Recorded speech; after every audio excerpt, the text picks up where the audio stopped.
भक्ति में क्या जरूरी है। अगर भक्ति में ये चीज नहीं की तो यही भक्ति कर रहे हैं आप, ये कब आपको महाराज भक्ति से अलग कर देगी, क्योंकि हमारे स्वभाव को हम नहीं बदल सकते। सात्विकता अगर स्वभाव में है तब तो आप भगवान की ओर लग जाओगे, अच्छे कार्य करोगे, सद्धर्म करोगे, पुण्यकृत करोगे। लेकिन जैसे ही स्वभाव में परिवर्तन आया, किसी का भी एक ऐसा संग लगा, तुरंत वृत्ति बदल जाएगी। इसीलिए कहा जो मेडिसिन है, जो टैबलेट है कि प्रत्येक भक्त को लेनी चाहिए, वो इनके चरित्र से देखने को मिलेगा।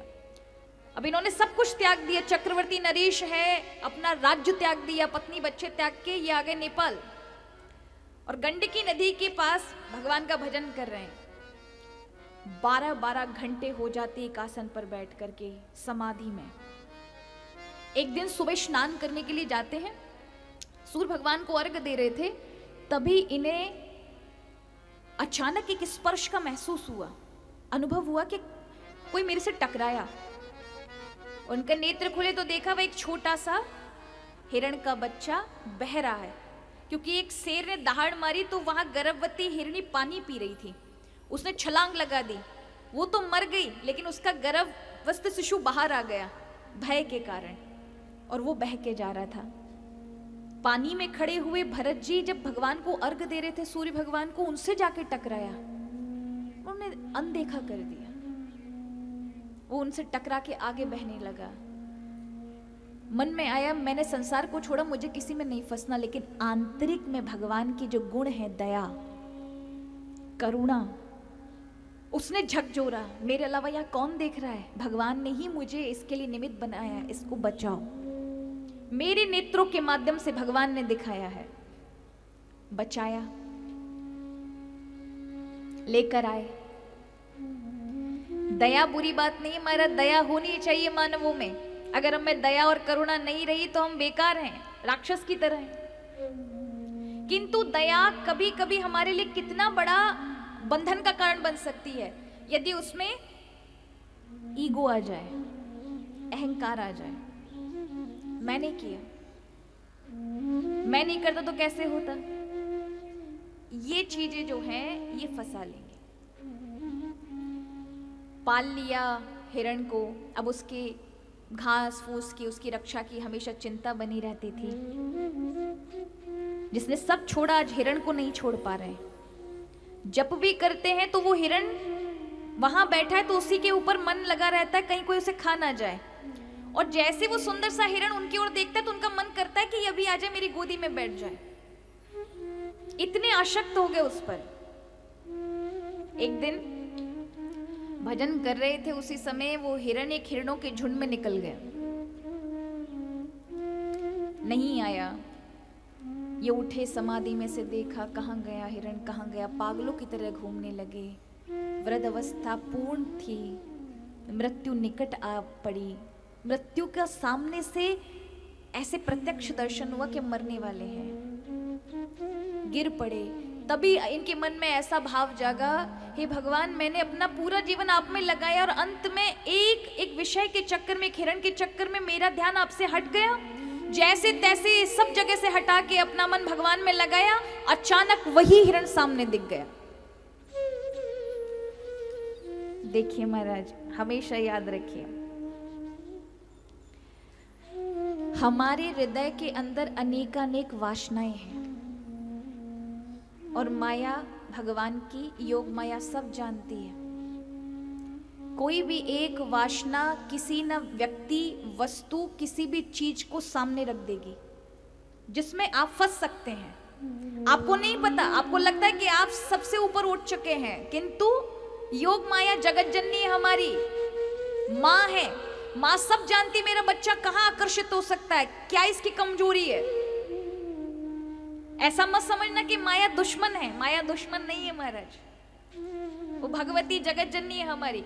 लेकिन हमारे अंदर जो वासनाएं पड़ी हैं उनको निकालने के लिए वो ऐसा कार्य करती हैं। कोई पूर्व की वासना थी, आज हिरण के रूप में आई, अटक गए भरत जी, और अंतिम समय जब प्राण छोड़ रहे थे वही हिरण लौटकर आया, दूर से देख रहा है और अचानक भगवान से ध्यान छूटा, हिरण में जाके लगा, ये आ गया और तुरंत प्राण निकले। और याद रखिए, जहां पर आपका मन और चित्त ने सोचा है, अगला जन्म आपका वही है, बंध गया। इसलिए हमारे यहाँ कहते हैं, जन्म न जन्म मुनि जतन कराया, अंत राम न कहवत आई। पूरे जीवन भर राम राम रटो, अगर मन से नहीं रटा तो क्या होगा? राम नाम नहीं निकलेगा, सब निकल जाएगा, पर प्रभु का नाम नहीं निकलेगा। तो यहां पर अगला जन्म हिरण का प्राप्त हुआ, लेकिन की हुई भक्ति कभी खाली नहीं जाती। उनको वो सब भक्ति प्राप्त थी, पूर्व जन्म याद था कि मैं कौन था। अलग रह करके अभी हमारे उत्तर प्रदेश के लखनऊ में एक बंदर है, वो हनुमान जी के मंदिर में प्रतिदिन हनुमान जी को प्रणाम करने आता है।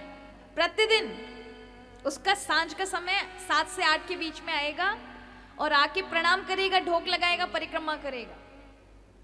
कई ऐसे जीव होते हैं महाराज, गौ माताएं हमारे आश्रम में एक ऐसी है, हमारी गौशाला में, और एक नंदी ऐसा है जो हर चीज समझता है।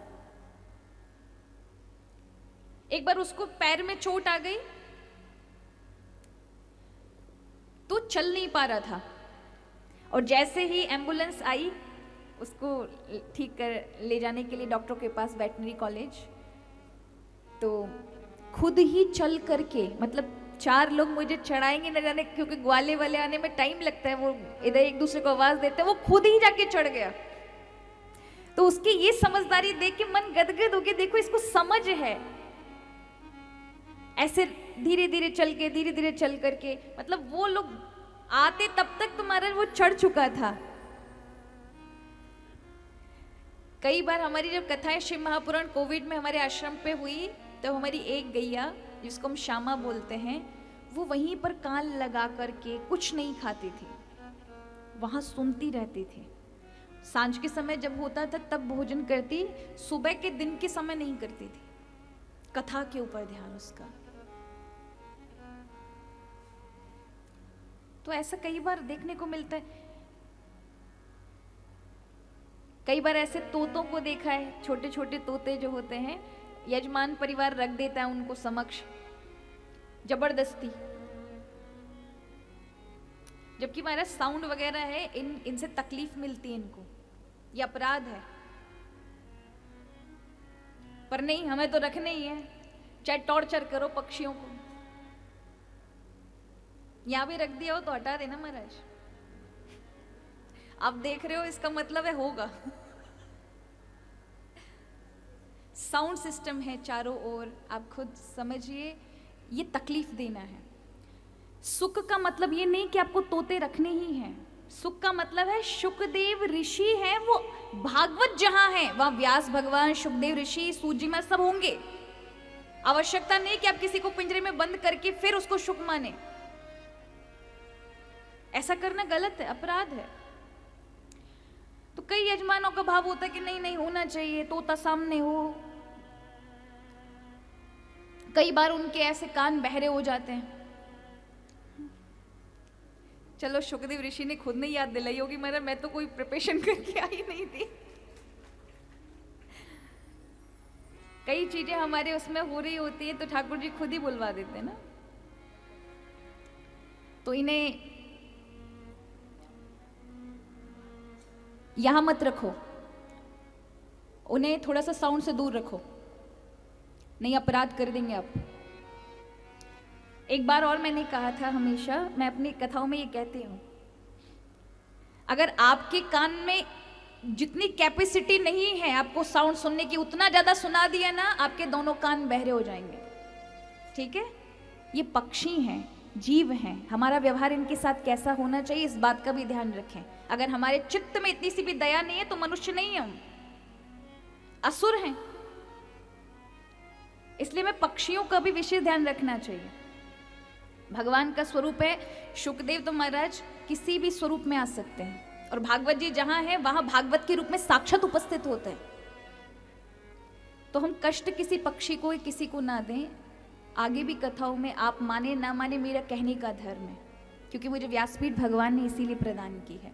भगवान कृष्ण कहते हैं, द्रौपदी जब कहती है कि आप जा रहे हैं कौरवों के पास, वो अगर बात मान गए तो मेरा प्रण कैसे पूरा होगा? प्रभु ने कहा मानने वाले नहीं, खोटे लोग हैं, मानेंगे नहीं। पर मैं उसका पुण्य नहीं जाने देना चाहता जो मुझे मिलना चाहिए अच्छी बात कहने के लिए, धर्म की बात कहने के लिए। तो मैं भी नहीं चाहती मेरा पुण्य जाए। आप पालन करे ना करे वो आपके ऊपर है, आप भोगेंगे, मुझे क्या है, मुझे बस सिर्फ कहना है। पालन करेंगे तो प्रभु आपके हृदय में धर्म की स्थापना रखेंगे, धर्म को हमेशा आगे रखेंगे। नहीं पालन करेंगे वो भी आपके ऊपर है, आपकी स्वतः इच्छा है। तो यहां भरत जी हिरण के रूप में रहते हैं क्योंकि हिरण की योनि प्राप्त है। हिरण की योनि भी समाप्त करते हैं। उन्हें पता होता है कि पूर्व जन्म में एक हिरण के चक्कर में मेरी ये दशा हुई है। आखिरी जन्म उनको एक ब्राह्मण परिवार में मिलता है। यहाँ उन्हें की हुई भक्ति के कारण 2 जन्मों का याद है और भक्ति के शुरुआत से ऐसे गुण हैं कि सबसे छूटे हुए हैं। पिताजी ने बहुत बार कहा कि बेटा तुम गायत्री पढ़ो, वेद मंत्र पढ़ो, किंतु उनका मन किसी में नहीं लगता। अगर एक में भी लगा लिया तो फिर पंडिताई काम सब काम करना पड़ेगा, फिर से फंस जाएंगे, इसलिए मौन हो गए। पिता इसी दुख में मर गए। सोचा ये तो जड़ है। तो पिता के 2 विवाह हुए थे, एक से ये जड़ भरत जी पैदा हुए और एक कन्या, दूसरी पत्नी से 4 पुत्र पैदा हुए। वो चारों पिता के मरने के बाद भरत जी को बहुत सताने लगे, बहुत कष्ट देने लगे। वेद पाठी ब्राह्मण थे, वेदों का काफी ज्ञान था, किंतु उनके घर में महापुरुष है उसका ज्ञान नहीं था। उनसे बहुत काम लेते थे, वो बस जो भी काम आए करना, कुछ दे देना तो खा लेना, और एकदम ना कुछ जप करना ना पाठ करना, चुपचाप बैठे रहते। और शरीर भी हष्ट पुष्ट था। एक दिन घर वालों ने दूसरे की नौकरी पे लगा दिया। खेतों पे ईख लगी थी, गन्ना, हाथियों से बचाव करने के लिए लगा दिया। अब वो हाथियों का तो क्या, मैं जैसे ही हाथी और पक्षी वक्षी आते तो वो चुपचाप वहीं बैठे बैठे देखते थे। पूरा खेत खाली हो गया। अंत में लोगों ने शिकायत उनके भाई से की तो भाइयों ने मार के उनको भगा दिया। और यही मौका था कि अब उन्होंने घर का परित्याग कर दिया। परमहंसों की भांति विचरने लगे। एक दिन एक नदी के किनारे बैठे थे, तभी एक राजा की उनसे भेंट होती है। ये राजा कोई और नहीं, वही हिरण है जो राजा का चिंतन करते करते करते करते इस जन्म में राजा बना। और यही भरत जी उसका चिंतन करते हुए एक जन्म पहले हिरण बनकर आए। आज भाग्यवश, पूर्व के कर्मवश आज दोनों का मिलन हुआ। भरत जी को उसने पालकी में लगा लिया अनजाने में। कहार बीमार हो गया तो उस पालकी में जा रहा था, तो इन्हीं को बैठा देखा, कहा लग जाओ। अब इतना बड़ा परमहंस ज्ञानी महात्मा उसको पागल समझ करके अवधूत वेश में था। अवधूत माने विक्षिप्त स्थिति में रहना, ना जनेऊ ना तिलक ना कुछ। आप पहचान नहीं पाओगे। हमारे व्रज में इतने सारे महाराज लोग ऐसे पागल बन के घूमते हैं, आपको लगेगा क्या पागल है, कुछ भी उठा के खा पी रहा है। पर महाराज एकांत में देखो उनको भगवान से साक्षात बात करने वाले ऐसे ऐसे संत महात्मा, अवधूत महात्मा आपको देखने को मिलेंगे, अपने आप को छिपा कर रखने वाले। तो यहां भरत जी राजा रहुगण के कहार की जगह पर लग गए। सब में भगवान जीव में आत्मा का दर्शन करने वाले चींटियों को देख करके छलांग लगा देते हैं। तो ये राजा अत्यधिक क्रोधित हो जाता है, उनको मारने के लिए दौड़ता है, मारता है। और वो हंसते जा रहे हैं, ये मारता जा रहा है उनको। इस राजा का नाम है रहुगण। और ये मारे जा रहा है, मारे जा रहा है, वो हंसते जा रहे हैं, हंसते जा रहे हैं। मारने वाले के हाथ थक गए। उन्होंने कहा हंसता क्यों है? आज पहली बार बोले जड़ भरत जी, इसलिए हंस रहा हूं कि तू मेरे शरीर को मार के सोच रहा है, तू मुझे मार रहा है। मेरे तक तेरी पहुंच नहीं है, क्योंकि मैं वो आत्म तत्व हूं, तू नहीं पहुंच सकता मेरे तक। तो वो चरणों में पड़ जाता है। इसको मैं पागल समझ रहा था, ये पागल नहीं हो सकता। ये जो वाणी के इसने शब्द कहे हैं, ये कोई ज्ञानी महापुरुष है, मेरे से अपराध बन गया। चरणों में पड़ जाते, महाराज आप कपिल तो नहीं है, आप कहीं दत्तात्रेय तो नहीं है, आप कौन है? कहा राजन यही तो मैं तुमसे पूछने के लिए मैं तुझसे पूछता हूं, तू मुझसे पूछ। आखिर तू कौन है कौन तू शरीर नहीं है। और इस प्रकार से वहां आत्मज्ञान आपस में प्रदान किया, भवाटवी का वर्णन कराया, बताया किस प्रकार मनुष्य संसार में आकर फंस जाता है, निकल नहीं पाता। इस प्रकार का वर्णन यहाँ आत्मज्ञान बताया है। आगे 28 प्रकार के नरकों का वर्णन है। हर एक नरक जो प्राप्त होते हैं कुछ विशेष गलत अपराध हो जाए उसके लिए होता है। आप ये कहेंगे कि अगर हम नरक भोग लेते हैं तो फिर हमें याद क्यों नहीं रहता? डर रहना चाहिए ना, जिससे हम अगली बार कुछ करें नहीं। अगर ये सब चीजें प्रभु याद दिला देना महाराज, आप जीवन अच्छे से जी नहीं पाओगे। किसी बच्चे के साथ कुछ बचपन में गलत हो जाए तो उसको अपनी समझदारी तक वो डर बना रहता है ना, वो नॉर्मल जीवन नहीं, सामान्य जीवन नहीं जी पाएगा। अगर आपको पूर्व जन्म का पता चल जाए ना कि जिस बंगले में आप रह रहे हैं, आपका पड़ोसी वाला जो बंगला है इतना बड़ा वो आपका था, तो इस बंगले में नहीं रह पाओगे आप, उसी में ही रात दिन मन लगा रहेगा। रह पाओगे आप? खुद बताओ। आपको पता चले आज मेरे बैंक बैलेंस इतना है, मेरा पूर्व जन्म में ये जो अरबों का मालिक है वो मैं हूं, इतना सब पैसा मेरा है, ना तो यहाँ के रहे ना वहां के रहे, पता चल जाए ये पत्नी मेरी थी, बच्चे मेरे थे, तो ये वालों का क्या होगा महाराज? तो चक्कर। इसलिए भगवान जब भी जन्म देते हैं पूरी मेमोरी इरेज करके देते हैं महाराज, नया पन्ना लिख कर आओ जाओ।